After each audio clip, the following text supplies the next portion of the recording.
Yung Peng, halimbawa, Isang wino-workshop palat mo ata ako. mangyayari. Oo. Okay.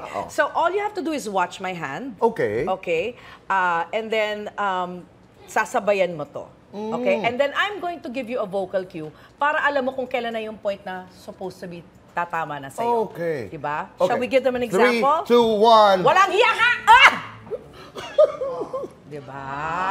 Arte ko Did it naman. work? Was it easy? Yeah. Oo. Okay. Pero kailangan talaga ng pag-uusap. Yes, Because it's like it a will not- dance. Yeah. Yes, Hindi talaga it wouldn't look real kung hindi ko alam na ganun pala yun. Oo, na hindi mo nararamdaman parating. But So, was there a time na may sinampal ka, nag-request sumampal, Yes. nasaktan ng todo and you felt sorry? yes. Meron yun, no? Yes, Vina Morales. Wow. Yeah.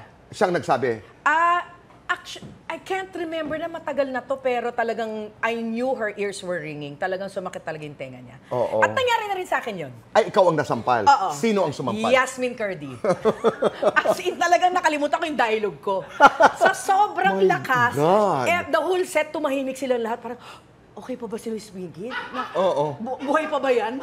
Makakaano? Kasi talagang sa sobrang windang ko talagang, asan na ako? Teka muna. Teka, ano na yung dialogue ko? Ganon, naka-comedy. Tapos, ayoko naman take 2. Kuya Boy, sinunod-sunod ko na. Right. Pero it took me a while to remember, asan na ako? Anong gagawin ko? Ayun.